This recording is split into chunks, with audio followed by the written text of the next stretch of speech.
Public की कोई care नहीं है। यहाँ पे आप चारों तरफ कैमरा घुमा लो, सिर्फ और सिर्फ टिकटॉक की भीख मांगी जा रही है। नमस्ते दोस्तों, कोहनी तक हाथ जोड़ के नमस्ते। आजकल देश में सिर्फ दो ही चीजें चल रही हैं, दो ही चीजों का हल्ला है सबसे ज्यादा, और दो ही चीजें देखी जा रही हैं। एक तो पुष्पा और दूसरा कॉन्सर्ट्स। पुष्पा तो खैर एक छत्र राज कर रहा है, लेकिन कॉन्सर्ट्स में कई भागीदार हैं, जैसे दिलजीत दोसांझ, कोल्ड प्ले और भी लोग कई हैं जिनका मैं बहुत सारे लोगों को तो मैं नाम भी नहीं जानता। अपने यहाँ लोगों को बहुत चूर्ख बना के गए, जस्टिन बीबर, तो ऐसे कई सारे लोग हैं। लेकिन इस समय सबसे ज़्यादा जो मैंने नाम सुना है वो अपने यहाँ दिलजीत दोसांझ और बाहर गांव से आने वाला कोल्ड प्ले। तो कोल्ड प्ले का तो ऐसा जलवा है भाई साहब कि किसी को पता ही नहीं था कि ये किस बला का नाम है और ये कितने साल से गाने बना रहा है। यूट्यूब पर इसके अतरंगी वीडियोस वाले गाने मैंने तो देख रखे हैं, लेकिन जिनको पता नहीं था कि ये कोल्ड प्ले क्या चीज़ है, उन लोगों ने भी इसके टिकट्स खरीदे। और दिलजीत दोसांझ तो हमारे यहाँ जमा दिलों की धड़कन है भाई साहब। वो जितने बढ़िया सिंगर हैं उतने बढ़िया एक्टर हैं और इंसान भी उतने ही अच्छे हैं, तो उनका टिकट लेना तो बनता है। उनकी फ़ैन फॉलोइंग तो ज़बरदस्त है और इस सीज़न में, कॉन्सर्ट्स के इस सीज़न में उन्होंने जितनी कमाई की है उतने यहाँ अपने यहाँ की बड़ी बड़ी फिल्में नहीं कर पाती भाई साहब। और जिस शहर में जा रहे भाई साहब छा जा रहे हैं, और उनकी वजह से जो रील्स बनाने वाले लोग हैं, जो स्टोरी डालने वाले लोग हैं, वो भी छाए जा रहे हैं। एक लड़की तो ऐसे छा गई थी कि उसका मीम चारों तरफ दिखाई दे रहा था, ट्विटर पर, इंस्टा पर, फेसबुक पर उसी का चेहरा दिखाई दे रहा था, क्योंकि वो दिलजीत दोसांझ के गाने के साथ रो रही थी। असली तो कटा उन लोगों का जिनको ब्लैक में टिकट लेकर जाना पड़ा। सिर्फ और सिर्फ टिकटॉक का ब्लैक कर रखा है और जबरदस्त तरीके से टिकट बहुत महंगे करके। इसके अलावा भी कॉन्सर्ट्स में जाने वालों का बहुत तरीके से काटा जा रहा है। टिकटिंग स्कैम तो सबसे बड़ा उसमें से है ही, कि जिसमें जैसे है बुक माई शो पर या किसी भी ऐप पर टिकट लाइव होता है किसी शहर के शो का, तो फटाक से आउट ऑफ स्टॉक हो जाता है, सोल्ड आउट हो जाता है। लेकिन वही टिकट दूसरी जो वेबसाइट है ब्लैक करने वाली, उन पर वो 4 गुना 10 गुना मनमाने दाम पर बिकती हैं और लोग कई सारे हैं उनको खरीद के ब्लैक कर रहे हैं।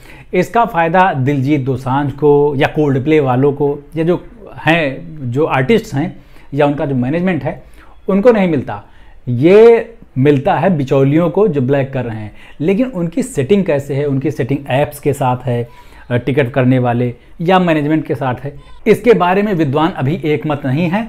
और जो अपने यहाँ की एजेंसियाँ हैं जिनके ऊपर कानून लागू करने का और ये टिकटिंग की ब्लैक मार्केटिंग रोकने का जो जिम्मेदारी है, वो लोग तो भाई साहब क्यों ही काम आएंगे, क्योंकि सरकारी नौकरी काम करने के लिए थोड़ी होती है। नहीं होती है, बहुत सारे लोग करते भी हैं, लेकिन ये सब छोटी छोटी टिकटों की चोरी और ब्लैक मार्केटिंग करने को आप रुकवाने चलेंगे। यहाँ रेलवे जैसी एसेंशियल सुविधा के टिकट जो है ब्लैक हो रहे हैं, उनको तो कोई रोक नहीं पा रहा है, और आप चले हैं कोल्ड प्ले और दिलजीत दोसांझ की कॉन्सर्ट के टिकट की ब्लैक होने को उससे रोकने के लिए बहुत ज़्यादा ही उम्मीद नहीं लगा ली है अपने यहाँ के डिपार्टमेंट से। तो बाकी सबका फ़ायदा हो रहा है, टिकट ब्लैक करने वालों का फ़ायदा हो रहा है, आर्टिस्ट का फ़ायदा हो रहा है, उनके पूरी टीम का फ़ायदा हो रहा है, भर भर के पैसा वो लोग लेके जा रहे हैं। लेकिन सबसे ज़्यादा पिट रहा है वो है फ़ैन, और उसमें भी उन फैंस की हालत सोचो जो अपने पेरेंट्स से पैसे लेके, जो पॉकेट मनी इकट्ठा करके गुल्लक तोड़ के लेके जाते हैं। और कई सारे लोग इनमें से ऐसे खबर आई कि उनको टिकट तो उन्होंने ख़रीद लिया, लेकिन बाद में जब पहुँचे कॉन्सर्ट में तो पता चला कि ये तो फेक है, तो जाली टिकट है, इनवैलिड है, यहाँ का कोई काम ही नहीं करेगा। लाखों के टिकट लोग लेके चले जा रहे हैं भाई साहब। तो ये जो पागलपन है कॉन्सर्ट्स के लिए, ये कैसे आया, कहाँ से आया? क्योंकि कॉन्सर्ट तो अब से नहीं हो रहे हैं, पिछले 20-30 सालों से हो रहे हैं पूरी दुनिया में। अपने यहाँ भी कॉन्सर्ट का समय बहुत पहले से चल रहा है। 90s में तो भयानक दौर था, और उस दौर के जो कॉन्सर्ट करने वाले थे अभी तक चल रहे हैं। सोनू निगम, कुमार शानू से लेकर ऐसे सिंगर्स, और हर तरह के कॉन्सर्ट होते ही हैं। आर्ट को अपने दिखाने का एक बहुत बढ़िया जरिया है कॉन्सर्ट, टिकट पे रख के और लोगों को लाइव दर्शन कराए जाएँ। इससे बढ़िया कुछ हो ही नहीं सकता। आर्टिस्ट का और फैन का एकदम आमने सामने का रिश्ता होता है। आर्टिस्ट परफॉर्म करता है और जो फैन है वो दाद देता है, दोनों एक दूसरे की आंखों में आंखें डाल के पूरा फील ले सकते हैं। तो उसके लिए जो फीस दी जाती थी, उसके लिए जो टिकट खरीदा जाता था, वो जस्टिफाइड भी रहता था।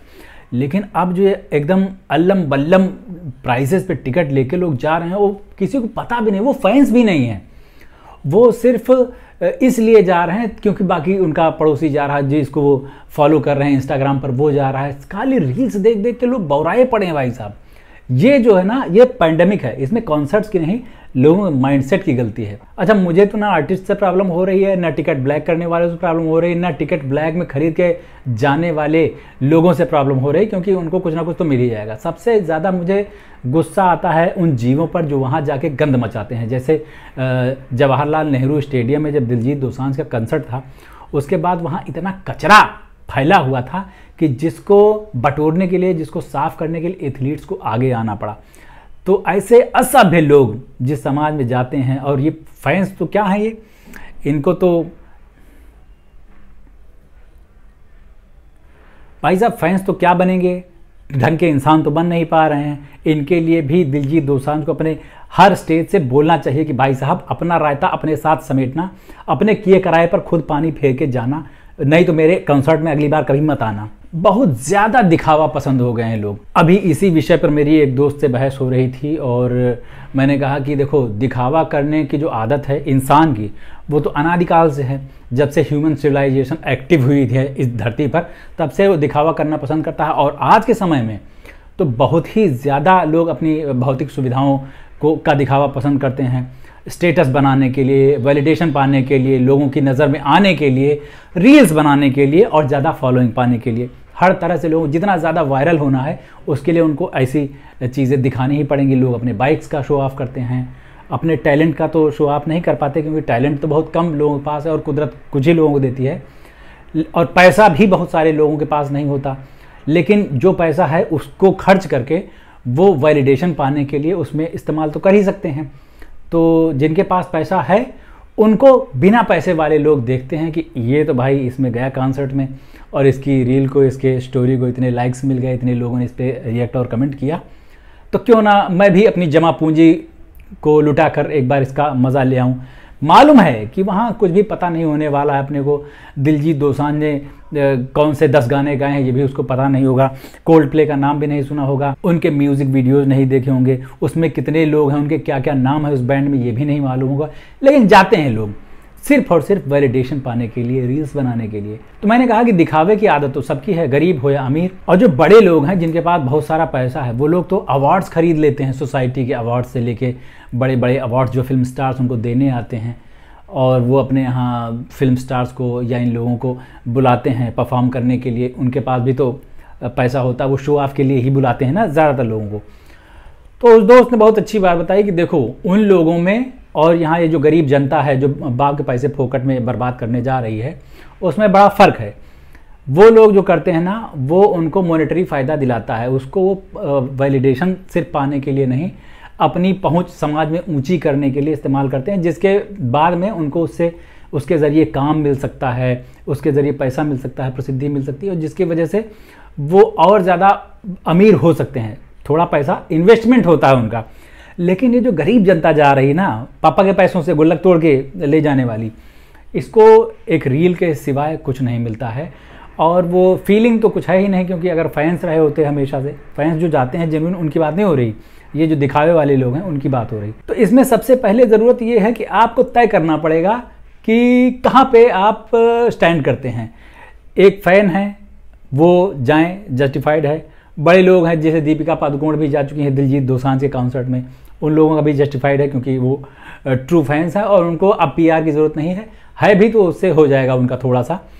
और बहुत सारे लोग जो जाके वहाँ पर उनके साथ फ़ोटोज़ भी खिंचवा सकते हैं और बड़ा क्लोज हो सकते हैं, उनके लिए भी फ़ायदेमंद है।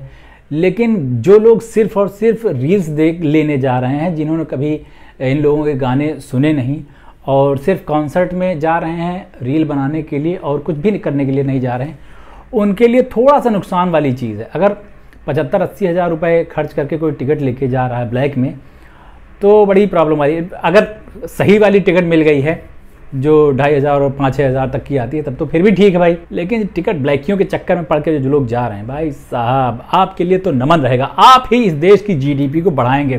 कहाँ गए वो लोग जो कहते थे कि हमारा देश जो है वो गरीब होता जा रहा है। भाई साहब देखो क्या हाल, ये जेनजी के पास इतना पैसा आ गया है कि इन्होंने एकदम नंगा नाच मचा रखा है कॉन्सर्ट्स में जा जाके। तो बहुत सारे समाज के लिए चिंतित होने वाले लोग कहेंगे कि ये तो महामारी है, पैंडेमिक है जो देश और दुनिया में फैल रहा है कॉन्सर्ट्स का, और लोग इसके पीछे बावले हो जा रहे हैं, कैसे बचाया जाए इस समाज को।